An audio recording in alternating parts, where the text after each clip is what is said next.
حدیث شریف ہے کہ رسول پاک صلی اللہ علیہ وسلم نے فرمایا کہ منافق کی 3 نشانیاں ہیں. جب بولتا ہے جھوٹ بولتا ہے, جب وعدہ کرتا ہے وعدہ خلافی کرتا ہے, اور جب اسے امین بنایا جاتا ہے تو خیانت کرتا ہے. یہ تینوں جو ہم ٹریٹس دیکھتے ہیں ہم اپنے دشمن میں بھی دیکھتے ہیں کہ جو دشمن ہے وہ ایگزیکٹلی یہی 3 چیزیں کرتا ہے, پھر اس کو ریپیٹ کرتا ہے. لیکن اگر میں آج کے دور حاضر کے حوالے سے بات کروں تو ایک چیز ہمارے معاشرے میں ایک برائی جس کو اب سمہاؤ برائی تصور نہیں کیا جاتا وہ ہے جھوٹ اور وعدہ خلافی. جہاں لوگوں کو لگے کہ ان کو یہ جھوٹ فائدہ دے رہا ہے لوگ وہاں پہ جھوٹ بولتے ہیں. کچھ لوگ مصلحتاً, کچھ لوگ عادتاً اور کچھ لوگ شوقیہ طور پہ جو ہے وہ اب جھوٹ بولتے ہیں. یہ جو ہماری سوشل میڈیا کی جو لائف ہے اس میں بھی ہم دیکھتے ہیں کہ لوگ ایک جھوٹ کو جو ہے, اگر فرض کیجئے میں آپ کو PR کی ڈفرینس سے بات کر لوں کہ آپ نے کہیں سے کوئی بات سنی, سب سے تو جو آج کل پروپیگنڈا ہوتا ہے, آپ نے کہیں سے بات سنی یا پھر آپ نے کہیں سے بات بنائی, پھر آپ نے اس کو سوشل میڈیا پہ پھیلا دیا, پھر آگے لوگ اس کو پھیلاتے رہے لیکن وہ جھوٹ تھا. جیسے ہم دیکھتے ہیں کہ ہمارے ملک کے خلاف جو بہت سارا پروپیگنڈا ہوتا ہے, یہ ریاست کے خلاف جو ہوتا ہے, پھر اس کو ایسے ہی لوگ آگے پھیلاتے رہتے ہیں. تو یہ بھی ایک پروپیگنڈا, ایک جھوٹ میں اور بہت بڑے گناہ کے زمرے میں آ جاتا ہے. تو یہ جو ہمارے ایک ویسے سوسائٹی میں, علامہ صاحب میں آپ سے شروع کروں گی, جو ویسے سوسائٹی میں ہمارا ایک جھوٹ کا کلچر آ گیا ہوا ہے. چھوٹی چھوٹی بات پہ بیٹا ان کو بتا دو, میں بچوں نے سنتے تھے ان کو بتا دو بابا گھر پہ نہیں ہے, یا فون پہ, یا اپنے ڈومیسٹک ہیلپ کے سامنے, یا اپنے کام کے دوران کوئی نہ کوئی ایسا جھوٹ بول دیتے ہیں. ان کا کتنا بڑا گناہ ہے ان چھوٹے چھوٹے جھوٹوں کا؟ دیکھیے جھوٹ ہے نمبر 1, استثناء کے علاوہ, چونکہ ظاہر ہے اس کے اندر بھی ایکسیپشنز جو ہے نا موجود ہے, توریہ ہے, تقیہ ہے, وہ ایک الگ جو ہے نا وہ بھی آپ بتائیں گے لیکن کون سا؟ ہاں وہ بعد میں انشاءاللہ العزیز جو ہے نا بتا دوں گا. اور اس کے اندر ظاہر ہے کچھ ایسی بھی جہاں پر اجازت, جیسے ماں باپ کو بچوں کو بہلانے کے لیے, اور ایک ہو سکتا ہے کہ لوگوں کو پسند نہ آئے لیکن شریعت اجازت دیتی ہے کہ شوہر اپنی بیوی کو بہلانے کے لیے بھی جھوٹ بول سکتا ہے, تعریف کاغذ کے. ہاں وہ تاکہ جو ہے نا اس کو راضی رکھیں. تو میرا خیال کامیاب مرد بھی وہی ہوتا ہے کہ جھوٹے پیسے کے وعدے کرتا رہے لیکن نہ کبھی نہ کرے اور ان کو راضی رکھے. خیر یہ ایک الگ ٹاپک ہوگا. اچھا, لیکن جہاں تک تعلق ہے جھوٹ کا اور اس کے معاشرے پر اثرات کا, دیکھیے چھوٹی سی مثال دیتا ہوں. ڈرائیور ہے, اور میرے ساتھ کئی دفعہ یہ ایسا ہو چکا ہوا لیکن بہرحال اللہ کا شکر اب نہیں ہوتا. ڈرائیور ہے, اب میں بیٹھا ہوا ہوں گاڑی میں, جا رہے ہیں مجلس کے لیے, وہ بندے کی کال آئی کہ کتنے بجے پہنچیں گے, اور میں دیکھ رہا ہوں کہ GPS وہ بتا رہا 15 منٹ, وہ کہہ رہا ہے جی بس 5 منٹ میں پہنچ رہے ہیں. بھائی جھوٹ بول رہے ہو, لعنت اللہ علی الکاذبین. جو ہی تم نے جھوٹ بولا تو جیسے موبائل کا سگنل سیٹلائٹ سے آتا ہے نا اور موبائل روشن ہوتا ہے, بالکل ویسے ہی خدا کی سیدھی لعنت جو ہے نا وہاں پر آتی ہے. اور اگر دیکھا جائے تو یہ بڑا بیزر سا جھوٹ ہے. اگر ہم کسی سے کہتے ہیں بس ہم 5 منٹ پہنچنے والے, دوستوں سے بات کرتے ہیں اسے 5 منٹ میں, تو اس پہ بھی لعنت آ جاتی ہے. لیکن جب لعنت آتی ہے تو جیسے ویوز ہوتی ہیں نا, یہ سونے نہیں دیتی, پریشان کرتی ہیں, اس کے اثرات ہوتے ہیں. تو وہ جب لعنت آتی ہے نا وہ صرف اس پر اسپیسیفکلی تھوڑی آئے گی, اس کے اثرات ہوں گے, نحوست کریٹ کرے گی, بے چینی, بے قراری. اب کیا ہے بھائی, اس کو بتاؤ کہ میں 15 منٹ بعد پہنچوں گا, وہ سامنے جو آپ کو ٹائم بتا رہا ہے کہ after 15 minutes you will reach over there. اس نے کوئی انتظام کرنا ہوگا, مجلس کو تھوڑا ڈیلے کرنا ہوگا, انتظام 100 چیزیں ہوگی. آپ معاشرے کے اس کے اثرات تو الگ ہیں, لیکن سب سے بڑی بات یہ ہے, اچھا دیکھیے پھر لوگ کیا کہتے ہیں, آقا کو وظیفہ بتا دیں میرے رزق میں کمی ہوگی. بندہ خدا اللہ کی لعنتیں لے کر گھوم رہے ہو, رزق میں کمی تو بعد میں اس کو, وہ تو امتحان بھی ہو سکتا ہے نا. جی بالکل. اچھا, اب اسی طریقے سے کاروبار کیسے چل رہا ہے, کسی کو بتانا نہیں چاہیے, صاف جھوٹ بولیں گے, ہمارا تو جی بالکل یہ معاملہ ہی جو ہے نا گڑبڑ ہو گیا, اس سال تو بنا ہی کچھ نہیں ہے. اور بلکہ بعض اوقات جو ہے نا وہ لوگ کہتے ہیں کہ اصل میں جو ان کا نقصان ہوتا ہے نا وہ پروفٹ میں ہوتا ہے, مطلب پچھلے سال 1 ملین کمایا تھا, اس سال اگر جو ہے نا اس میں کم ہو گئے تو کہیں ہمیں نقصان ہو گیا. جھوٹ ہے.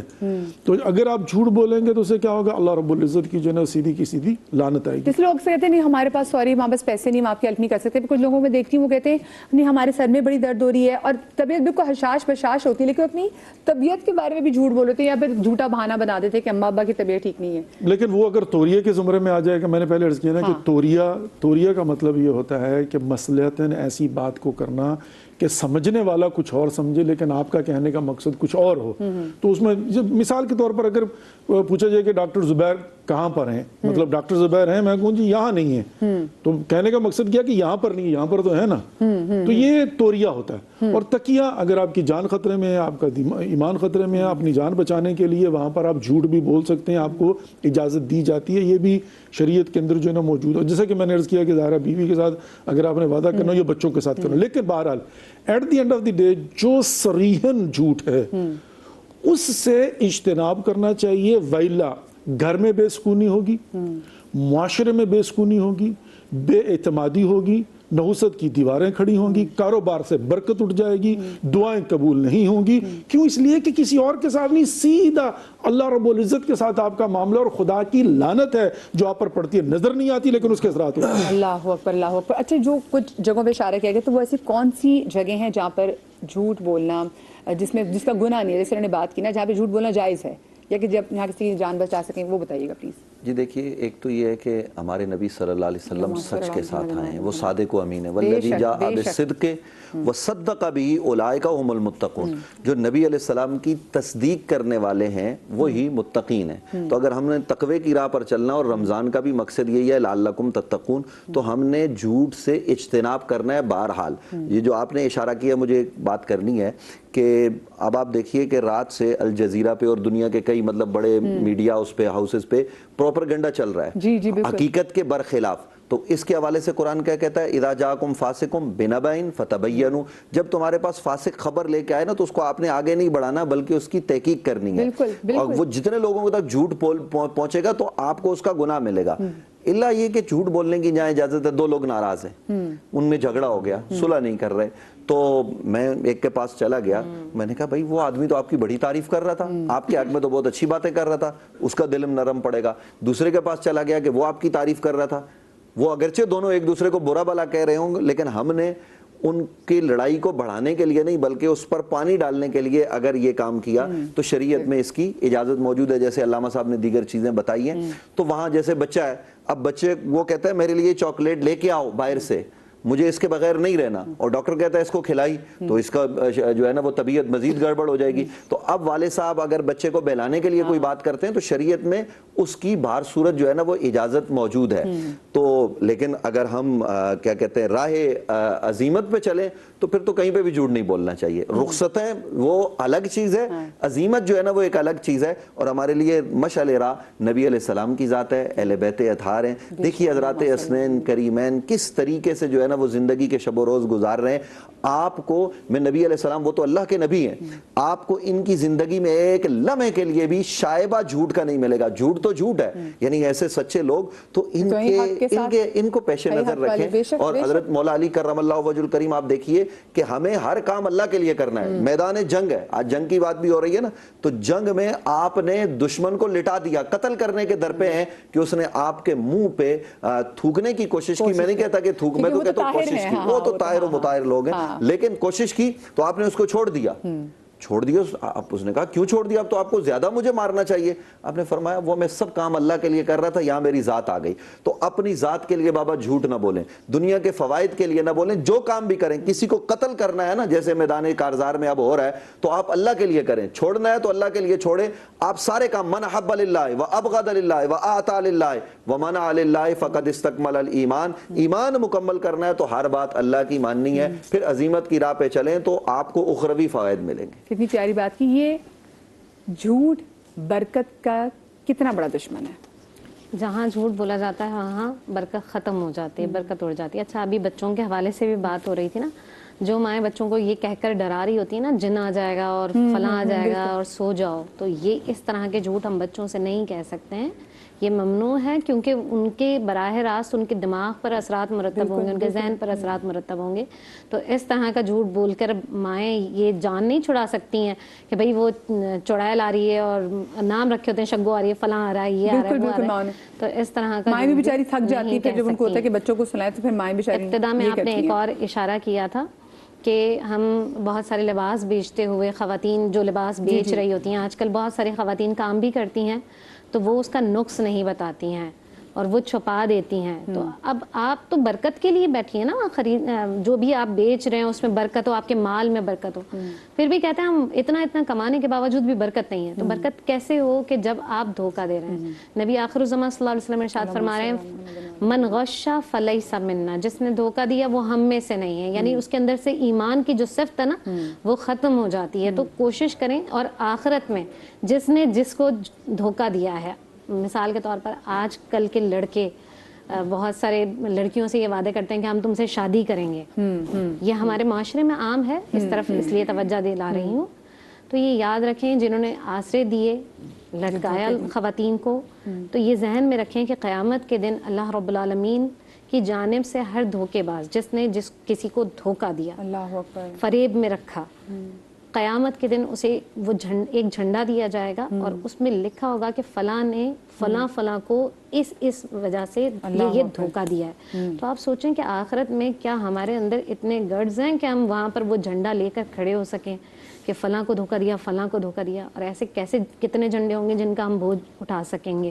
تو آج کل کے دور میں اگر آپ سے کوئی بات آپ نہیں کر سکتے ہیں نا، اس کا کمٹمنٹ کسی سے نہ کریں، وعدہ نہ کریں۔ آپ کو کہیں کسی محفل کے لیے اگر آپ جانے والے ہیں اور آپ کو اچھی محفل کی آفر آ گئی اور آپ سوچیں اچھی چیز کی آفر محفل کے علاوہ کہ یہ نہ کریں، مثالیں ہیں لوگوں کے لیے، یہ نہ کریں کہ بھائی آپ کو دوسری جگہ سے کہیں آپ کام کر رہے تھے، کہیں دوسری جگہ سے آپ کو اچھی آفر آ گئی اور آپ بتا رہے ہیں کہ بھائی میں مرنے والا ہوں، بستر مرگ پر ہوں اور لہٰذا میں گاؤں واپس جا رہا، میری اماں کی طبیعت ٹھیک نہیں ہے۔ یہ نہ کریں، کسی کو بھی دھوکہ نہ دیں، اس سے آپ کے جو ہمارے معاملات ہیں نا ان میں برکت ختم ہو۔ اچھا، بہت سارے لوگ جب ایک نئی زندگی کی شروعات کرنے جا رہے ہوتے ہیں، جب اسپیشلی جب رشتہ بھی آتا ہے، تو علامہ صاحب اس میں ہم دیکھتے ہیں کہ اکثر لوگ جو ہیں وہ عمر کے حوالے سے، وہ کاروبار کے حوالے سے، وہ فیملی کے حوالے سے، وہ لڑکے یا لڑکی کی ذات کے حوالے سے جھوٹ بولتے ہیں۔ تو ایسی سچویشن میں ایسا جھوٹ بولا جائے کہ جس سے آنے والی زندگیاں متاثر ہوں، تو اس میں کیا سزا ہے؟ لیکن جھوٹ جو ہے نا وہ جھوٹ ہوتا ہے اگر وہ استثناء میں شامل نہ ہو،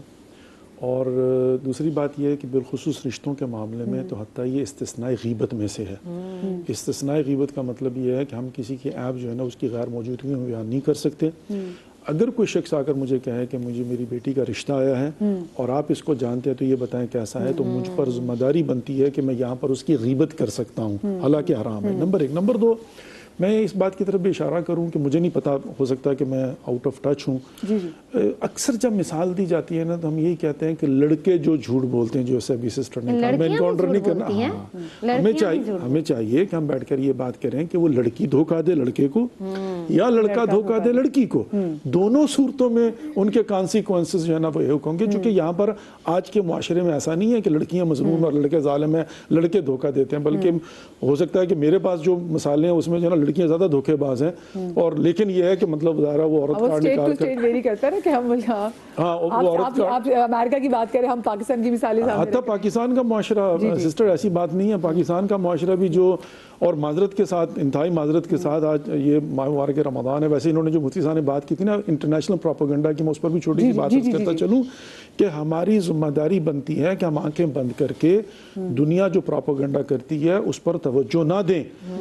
یقین مانیے اس وقت بھی جو ہے نا، فار ایگزامپل جو بیٹھ کر امیج سازی کی جا رہی ہے، اسرائیل نے جتنا غزہ میں ظلم کیا ہے، معصوم بچوں کو مارا ہے، خواتین کو مارا ہے، اور جہاں پر ہاسپٹل سے بیماری کی ہے، ایسے سفاک قاتل ظالموں کے لیے ہم ذرہ برابر بھی جو ہے نا وہ دل میں گوشہ نرم نہیں رکھ سکتے۔ اگر وہ پروپیگنڈا کرتے ہیں، میڈیا کا استعمال کرتے ہیں، تو ہمیں چاہیے کہ بیٹھ کر کونوا للظالم خصما، مولا علی کی وصیت ہے کہ ظالم کے متعلق جو ہے نفرت پیدا کرو، اور للمظلوم یعون، مظلوم کوئی بھی کیوں نہ ہو، وہ بے شک جو ہے نا وہ عرب ہے، وہ عجم ہے، وہ ایرانی ہے، وہ پاکستانی ہے، وہ کہیں کا بھی ہے، میں مظلوم کا ساتھ دوں گا، ظالم کا نہیں دوں گا۔ تو آج کے دور میں پروپیگنڈا کر کے، میڈیا کا استعمال کر کے ہماری نوجوان نسلوں کو گمراہ کرنے کی کوشش کی ہے۔ اور میں اگلی بات یہ کروں گا کہ میں پاکستان کے نوجوانوں سے، پاکستان کے لوگوں سے کہوں گا کہ آپس میں کتنے بھی اختلافات کیوں نہ ہوں، جب باہر کا بندہ آپ پر حملہ آور ہو، جنگ ہو، تو پھر اپنے اختلافات بھلا کے سیسا پلائی دیوار بن جاؤ۔ یہ وظیفہ بنتا ہے ہمارا، یہ ذمہ داری بنتی ہے۔ جی نوید بھائی آپ ایڈ کرنا چاہ رہے تھے یہاں پہ؟ جی دیکھیے، اس سلسلے میں میں پھر گزارش کروں گا کہ کوئی بھی بات آپ کے پاس آتی ہے، خاص طور پر افواج پاکستان کے خلاف ہو، ریاست پاکستان کے خلاف ہو، یا کسی کی ذاتی زندگی کی بات ہو، اس کو آگے بڑھاتے کیوں ہیں؟ پولیٹیکل پارٹیز ایک دوسرے کے خلاف جو پروپیگنڈا کرتی ہیں وہ ایسے، اب تو اے آئی، مجھے بلکہ یہ بتائیں، یہ جو اے آئی کا دور آ گیا ہے، اے آئی کے دور میں ہم دیکھتے ہیں کہ کس طریقے سے ویڈیوز فیک بنائی جاتی ہیں، اور پھر وہ فیک ویڈیوز جو ہیں وہ آگے جو ہے وہ وائرل کر دی جاتی ہیں، اور ایسی ہم نے دیکھا پچھلے دنوں جیسے بانی تحریک انصاف وہ بیمار تھے تو ان کی ایسی ویڈیوز بنانے لگ گئے، پھر ان بدبختوں نے مطلب خواتین مریم نواز کے حوالے سے بھی ایسی بہت ساری ویڈیوز بنانے لگ جاتے، تو ان کے حوالے سے بھی تو بتائیں نا، جو سوشل میڈیا پہ ایسی جھوٹی چیزیں رہتی ہیں۔ یہ سب حرام کام ہے، کوئی آدمی یہ کام کرتا ہے، یاد رکھیے جب تک یہ جھوٹ رہے گا۔ ہم نے ایک ویڈیو ڈالی اور وہ ویڈیو کتنے لوگوں تک پہنچے گی, کہاں تک جائے گی, آپ مر گئے. کتنے لوگ ہوتے ہیں کہ جو غلط کام کر کے دنیا سے چلے جاتے ہیں, وہ ان کے وہ غلط کام باقی رہتا ہے. تو یاد رکھیے اچھے کام کا ثواب بھی مل رہا ہوتا ہے, تو جب وہ غلط کام ان کا لوگوں تک پہنچے گا تو کیا وہ قبر میں جواب دہ نہیں ہوں گے. اور یہ سارے کام کرنا, کوئی آدمی کہیں پر یہ ذہن میں سوچتا ہے, بناتا ہے, اس پر کام کرتا ہے, اس کی ایڈیٹنگ کرتا ہے, پھر اس کو آگے شیئر کرتے ہیں, یہ تمام کے تمام کام بالاتفاق حرام ہیں. اور حرام کی سزا کیا ہے وہ سب پر عیاں ہے, تو ان کاموں سے بچنا چاہیے. ایک چھوٹی سی بات کروں, آپ نے دونوں مثالیں جو ہے سیاسی دی ہیں, یہ سیاستدان آپس میں کرتے رہتے ہیں, چھوڑو ان کو, ان کی بات نہ کریں, نہ ہم کسی کا دفاع کرتے نہ کسی کی مخالفت کرتے. لیکن علامہ صاحب اس کے علاوہ بھی یہ ساری پارٹیاں جھوٹ بولتی ہیں, الزام لگاتی ہیں, کرتے رہتے ہیں, ان کا کام ہی ہے. بالکل, میں تو لیکن اس کے علاوہ جو اے آئی آ گیا, آپ کی ویڈیوز استعمال ہو رہی ہیں, لوگ بنا رہے ہیں, اور چاہے وہ کوئی سیاستدان ہو یا بندہ ہو, سب کے لیے منع ہے, کسی کے اوپر آپ نہیں کر سکتے ہیں. چلیں ٹھیک ہے, آپ سب کو بہت شکریہ جی. مجھے یہاں پہ چھوٹی سی بریک لینی ہے, بریک کے بعد جب حاضر ہوں گے تو ہمارا سیگمنٹ ہوگا افطار کا سما. کہیں مت جائیے گا, بریک کے بعد ملتے ہیں.